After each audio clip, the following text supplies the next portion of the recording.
Bismillahirrahmanirrahim. Assalamu alaikum students. My name is Abdul Rahman and I'm teaching you biology. Students, in this session we are going to continue with the pituitary gland और इसमें हम study करेंगे इसका median lobe और posterior lobe, इनकी क्या secretions हैं और क्या फंक्शंस परफॉर्म कर रहे हैं, इनकी डिटेल्स बोर्ड पे देखते हैं। जी स्टूडेंट्स, पिट्यूटरी ग्लैंड की एंटीरियर लोब और उसकी सिक्रीशंस प्रीवियस सेशन में हम स्टडी करके आ चुके हुए हैं कि बहुत सारे ऐसे हार्मोन्स हैं जो एंटीरियर लोब से रिलीज होते हैं और फिर हमारी बॉडी के अंदर मौजूद डिफरेंट जगहों पे एंडोक्राइन ग्लैंड्स को जाके इन्फ्लुएंस करते हैं। अब स्टूडेंट्स यहाँ पे इस सेशन में हम डिस्कस करेंगे अबाउट द मीडियन लोब, जिसको हम इंटरमीडिएट लोब ऑफ पिट्यूटरी भी कहते हैं, और फिर उसके बाद पोस्टीरियर लोब जिसका दूसरा नाम था न्यूरोहाइपोफिसिस। ऑलराइट, तो वन बाय वन इनको डिटेल से डिस्कस करते हैं। सबसे पहली चीज जो हम यहाँ पे डिस्कस करेंगे that is the melanophore stimulating hormone, MSH, also known as melanocyte stimulating hormone. Alright, अब स्टूडेंट्स वही बात कि अगर आप इनके नाम के ऊपर फोकस करें तो आपको फौरी तौर पे समझ में आ जाएगी कि इसका ताल्लुक किस चीज के साथ है। हमारी बॉडी के अंदर एक स्किन पिगमेंट पैदा होता है जिसे हम कहते हैं मेलानिन। ऑलराइट, मेलानिन पैदा करने वाले खास किस्म के सेल्स जो हैं they are known as melanocytes, और इन मेलानोसाइट्स का एक खास फंक्शन है स्टूडेंट्स जो कि बहुत इंपॉर्टेंट है और अभी इंशाल्लाह ताला मैं एक्सप्लेन करूंगा तो आपको समझ में आ जाएगा। सबसे पहले जो इंपॉर्टेंट एमसीक्यू स्टेटमेंट आपने याद रखनी है वो ये है कि इसकी सिक्रीशन या इसकी इनहिबिशन कंट्रोल कौन करता है? हाइपोथैलेमस। ऑलराइट, फिर इसके बाद external light governs it's secretion. अब यहां पे अगर मैं मिसाल दूं तो बहुत सारे आप लोगों में से इस तरह के बच्चे कि जो अपनी समर वेकेशंस में ग्राउंड्स में जाके सख्त धूप या कड़क धूप में खेलते रहते हैं, कुछ दिनों के बाद आपका कंप्लेक्शन या आपका कलर जो है, स्किन का कलर जो है वो आहिस्ता आहिस्ता चेंज होना शुरू हो जाता है और डार्क होना शुरू हो जाता है। तो इसका मतलब यह है कि सूरज की रोशनी ने किसी ना किसी सूरत में मुतासिर किया है आपकी बॉडी को। ऑलराइट, और किस तरह से मुतासिर किया है स्टूडेंट्स, इस मैकेनिज्म को जरूर समझें। इसके लिए मैंने कुछ पॉइंट्स यहां पे मेंशन किए हुए हैं, लेकिन आपके लिए मैं मजीद आसान करके एक्सप्लेन करता हूं। सबसे पहले स्टूडेंट्स ये बात ज़हन में रखें कि आपकी स्किन के अंदर खास किस्म के पिगमेंट प्रोड्यूसिंग सेल्स हैं जिनको हम कहते हैं मेलानोसाइट्स। ऑलराइट, मेलानोसाइट्स देखने में एक यूनिक किस्म का स्ट्रक्चर इनका है कि सोमा या सेल बॉडी है और उसके बाद उनमें से साइटोप्लाज्मिक एक्सटेंशंस निकल रही हैं, that are known as dendrites. Alright, सूरज की रोशनी पड़ते ही फौरी तौर पे हाइपोथैलेमस के अंडर कंट्रोल इसके अंदर मेलानिन प्रोड्यूस करना शुरू कर दिया जाता है। मेलानिन एक खास किस्म की प्रोटीन है बुनियादी तौर पे, जिसको देख के हम ये कह सकते हैं कि it gives the darker colour to the skin. Alright, फिर उसके बाद क्या किया जाता है स्टूडेंट, समझने वाली बात यह है कि मेलानिन को प्रोड्यूस करके छोटी छोटी बॉडीज में स्टोर किया जाता है जिन्हें हम कहते हैं मेलानोसोम्स। ऑलराइट, फिर उन मेलानोसोम्स को एपिथेलियल लेयर यानी आपकी स्किन एपिडर्मिस वगैरह के करीब ला के वहां पे खास किस्म के सेल्स हैं जिनको हम कहते हैं केराटिनोसाइट्स। ऑलराइट, जो केराटिनोसाइट्स हैं इनके अंदर उसको फौरी तौर पे भेज दिया जाता है और ये वहां पे जाके आपके केराटिनोसाइट्स के न्यूक्लियस के ऊपर एक लेयर कायम कर देते हैं, जिसकी वजह से अब सूरज से आने वाली खतरनाक शुआएं आपकी स्किन को मुतासिर नहीं कर सकेंगी। इसका मतलब यह हुआ कि जितना ज्यादा आप अपनी बॉडी को या स्किन के किसी पार्ट को सूरज के सामने एक्सपोज करेंगे उतने मेलानोसाइट ज्यादा मेलानिन प्रोड्यूस करेंगे और वो मेलानोसोम्स के जरिए ट्रांसफर कर दिया जाएगा टू द केराटिनोसाइट्स और उसकी वजह से ओवरऑल स्किन का जो पैटर्न है, जो स्किन का टोन या जो कलर कंप्लेक्शन हमें नजर आ रहा है वो आहिस्ता आहिस्ता डार्क होना शुरू हो जाता है। तो असल में स्टूडेंट्स आप ये बात याद रखें कि melanin has a strong influence on deciding the skin tone of the humans. Alright, फिर इसके साथ स्टूडेंट्स अगली चीज जो आप याद रखेंगे वो आपकी बुक की स्टेटमेंट है कि अगर प्रेगनेंसी में सिक्रीट हो रहा है तो उस सूरत में भी क्या किया जाएगा, ज्यादा मेलानोसाइट्स बनेंगे और ज्यादा मेलानोसाइट्स होंगे, और स्पेशली अगर मदर अपने आप को एक्सपोज कर रही हैं धूप के सामने बार बार तो उस सूरत में भी मेलानोसाइट्स जो है वो मेलानिन प्रोड्यूस करना शुरू हो जाएंगे। ऑलराइट, फिर उसके साथ स्टूडेंट्स एक और अहम चीज यहां पे ऐड की गई है and it is about the Edison's disease. Edison's disease का बुनियादी तौर पे स्किन टोन के साथ कुछ लेना देना नहीं है, लेकिन इसके साइड इफेक्ट के तौर पे ये देखा गया है कि वो लोग जो एडिसन्स डिजीज से सफर कर रहे होते हैं उनकी स्किन के ऊपर या तो डार्क पैचेस बनना शुरू हो जाते हैं या फिर देखा गया है कि ओवरऑल ही उनकी स्किन का कलर जो है वो गाढ़ा होना शुरू हो जाता है, कलर पहले की निस्बत ज्यादा डार्क होना शुरू हो जाता है। अब स्टूडेंट्स ये समझ लें कि एडिसन्स डिजीज असल में है क्या चीज। Edison's disease is an auto immune disorder. हमारी अपनी ही बॉडी का जो इम्यून सिस्टम है वो कुछ इस तरह की एंटीबॉडीज बनाना शुरू कर देता है जो जाके एड्रिनल कॉर्टेक्स के सेल्स की सिक्रीशंस को कम कर देता है।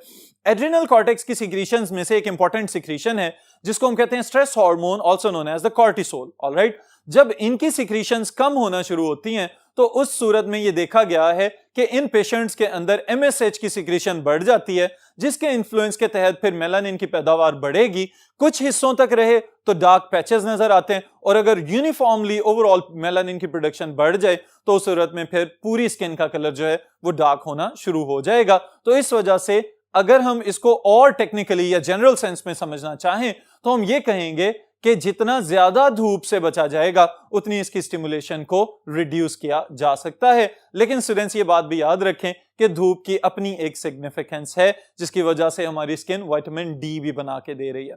ऑलराइट स्टूडेंट्स, फिर इसके साथ next we have the posterior lobe of the pituitary, posterior lobe also known as neurohypophysis.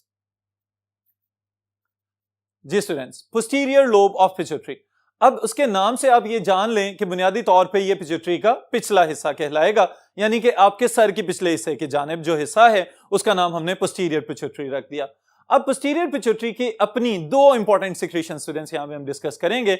The first one is ADH, also known as anti diuretic hormone या वेसोप्रेसिन के नाम से भी आप जानते हैं, और दूसरा हार्मोन जो है it is oxytocin, that is also known as the female hormone, और बाज़ औक़ात कुछ किताबों में इसको लव हार्मोन के नाम से भी मेंशन किया जाता है। अब स्टूडेंट समझ लें कि एंटी डायूरेटिक हार्मोन, अब देखें मैंने आपको ये बात बताई हुई है चैप्टर नंबर 15 में कि diuresis is the process of urination, यानी कि यूरिन करने के अमल का नाम है डायूरेसिस। तो यहां पे हम क्या कह रहे हैं, एंटी डायूरेटिक हार्मोन। इसका मतलब है कि ये हार्मोन डायूरेसिस के अमल के अगेंस्ट जा रहा है। तो इसका मतलब ये नहीं है कि ये यूरिनेशन के प्रोसेस को रोक देगा, इसका मतलब ये है कि ये आपके नेफ्रॉन के आखिरी हिस्से, जिसे हम distal part of the nephron कहते हैं, डिस्टल कन्वोल्यूटेड ट्यूब्यूल और कलेक्टिंग डक्ट जो है, वहां पे जाके पानी की रीअब्जॉर्प्शन करवाता है थ्रू द एक्वापोरेंस, और फिर उस पानी को ब्लड स्ट्रीम का हिस्सा बना के वाटर को कंजर्व करने में मददगार होता है। That's why it is known as anti diuretic hormone. Alright students, secretion is caused by decrease in blood pressure, decrease in blood volume और osmotic pressure of the blood, increased osmotic pressure हम कह सकते हैं। Students ये बात ज़हन में रखिएगा कि असल में जो ब्लड प्रेशर है और जो ब्लड वॉल्यूम है, इन दोनों के लिए रिसेप्टर्स कहां पे मौजूद हैं, with in the hypothalamus. Hypothalamus के अंदर खास किस्म के कीमो रिसेप्टर्स मौजूद हैं जो फौरी तौर पे ये चीज जज कर लेते हैं कि अब हमारे ब्लड के अंदर जो वॉल्यूम है ओवरऑल, यानी इनकी मिकदार कम होना शुरू हो गई है, तो उसमें सॉल्वेंट की क्वांटिटी में कमी हो रही है, और सॉल्वेंट की क्वांटिटी में जब कमी होगी तो हम कहेंगे कि यहां पे ब्लड का वॉल्यूम कम होता हुआ नजर आ रहा है। और एट द सेम टाइम जब पानी कम होगा तो दूसरे एंड पे सोल्यूट्स का लेवल बढ़ना शुरू हो जाएगा, जिसमें specially sodium is very important. और इस सोडियम की कंसंट्रेशन में इजाफे को जो खास किस्म के सेंसरी रिसेप्टर्स मौजूद हैं हाइपोथैलेमस में, वो डिटेक्ट करते हैं, और ये इस बात की निशानी होती है कि अब हमारे ब्लड के अंदर ऑस्मोटिक प्रेशर में इजाफा हो रहा है, सोल्यूट्स की कंसंट्रेशन ज्यादा फील होना शुरू हो गई है। तो उस सूरत में क्या किया जाता है, जैसे ही ये कंडीशन या ये इमरजेंसी अलार्म स्टार्ट होता है आपके दिमाग के अंदर, तो हाइपोथैलेमस फौरी तौर पे ADH को पैदा करने का ऑर्डर दे देता है, और ADH पैदा होता है आपके posterior lobe of the pituitary से।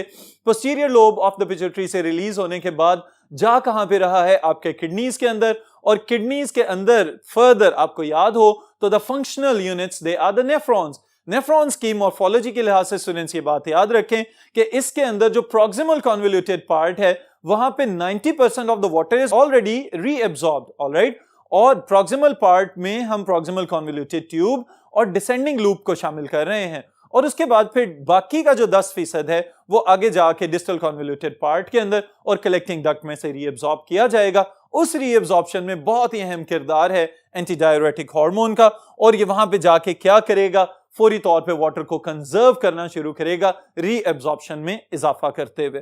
तो फंक्शंस में हम ये बात याद रख सकते हैं, increase levels cause increase water reabsorption in distal parts of the nephron. ये उस सूरत में है कि जब बॉडी के अंदर इमरजेंसी सिचुएशन पैदा हो रही है कि वाटर को कंजर्व करने की जरूरत होगी। ऑलराइट स्टूडेंट्स, फिर उसके बाद जो दूसरी चीज इसके साथ रिलेट करेंगे दैट इज कि जब ADH सही तौर पे पैदा नहीं हो रहा, अंडर सिक्रीशन ऑफ ADH की बात करेंगे तो उस सूरत में स्टूडेंट्स डायबिटीज की एक स्पेसिफिक कंडीशन है that is known as diabetes insipidus. और इंसिपिडस की पहचान क्या है कि इस डायबिटीज में मुब्तला पेशेंट्स को बहुत ज्यादा प्यास लगती रहती है और साथ ही साथ बार बार यूरिनेशन की जरूरत पेश आती रहती है। तो हम इसमें ये बात ऐड करते हैं कि due to lack of the antidiuretic hormone these persons they may feel great thirst and they may produce large quantities of dilute urine. और इसके साथ मैं ये बता दूं कि do not mix diabetes insipidus with diabetes mellitus, वो entirely different चीज है, ये बिल्कुल मुख्तलिफ चीज है। ऑलराइट स्टूडेंट्स, फिर उसके बाद the last hormone that we have to discuss in pituitary, it is oxytocin.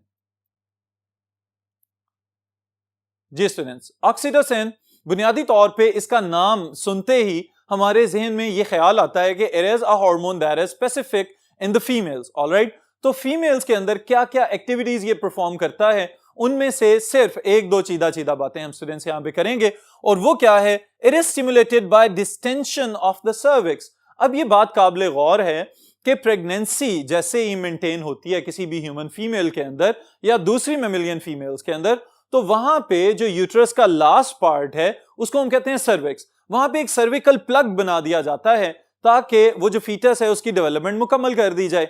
लेकिन जैसे ही जेस्टेशन पीरियड मुकम्मल होता है, यानी जो प्रेगनेंसी का टोटल ड्यूरेशन है, जैसे ही वो मुकम्मल होना शुरू होता है तो सर्विक्स आहिस्ता आहिस्ता स्ट्रेच होना शुरू हो जाता है। सर्विकल स्ट्रेचिंग की वजह से या डिस्टेंड होने की वजह से फौरी तौर पे मैसेज जाएगा टू द हाइपोथैलेमस, और हाइपोथैलेमस फिर पोस्टीरियर लोब ऑफ पिट्यूटरी से कहेगा कि now it is the time to release oxytocin.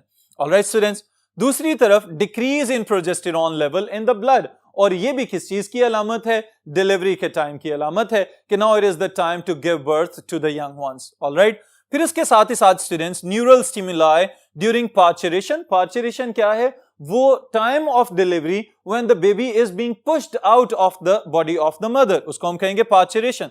और साथ ही साथ दूसरी चीज क्या है, सकलिंग। चूंकि तमाम मैमल्स की पहचान क्या है कि the mothers they have the mammary glands, और उन मेमोरी ग्लैंड्स में इनिशियली फीड करवाया जाता है ऑफस्प्रिंग्स को। जो बच्चे पैदाइश के फौरन बाद मदर के मेमोरी ग्लैंड से फीड कर रहे हैं, उस फीडिंग प्रोसेस के दौरान जो सकलिंग का अमल चल रहा है, वहां से भी ऑक्सीटोसिन के ऊपर एक पॉजिटिव फीडबैक इन्फ्लुएंस हो रहा होता है।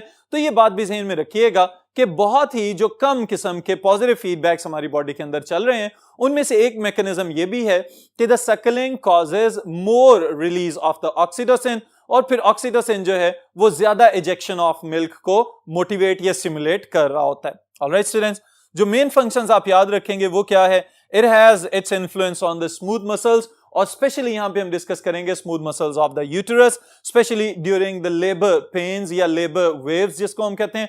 स्मूथ मसल्स को आहिस्ता आहिस्ता इसने स्ट्रांगली वेव लाइक या रिदमिक कॉन्ट्रैक्शंस देनी होती हैं, जिसकी वजह से उस ऑफस्प्रिंग को मदर की बॉडी से बाहर निकाला जा रहा होता है। दूसरी तरफ students, it causes milk ejection from the mammary glands. अब ये बात भी याद रखिएगा कि एक हार्मोन हमने पढ़ा था प्रोलैक्टिन। प्रोलैक्टिन का काम क्या है, मिल्क प्रोडक्शन। ऑलराइट, और इसका काम क्या होगा, milk ejection, specially through the milk ducts of the mammary glands. Alright students, तो यहां पे हमारा पोस्टीरियर लोब ऑफ पिट्यूटरी मुकम्मल हो जाता है। ये students overall anterior lobe long question के हवाले से इंपॉर्टेंट है, पिट्यूटरी ग्लैंड पूरा भी लॉन्ग क्वेश्चन में आ सकता है। स्पेसिफिकली ये जो हमने एडीएच और ऑक्सीटोसिन या एमएसएच आज इस सेशन में पढ़े हैं, they are important for short questions. तो इनको प्रिपेयर करें, फिर इंशाल्लाह ताला नेक्स्ट सेशन में नेक्स्ट टॉपिक के साथ मुलाकात होगी।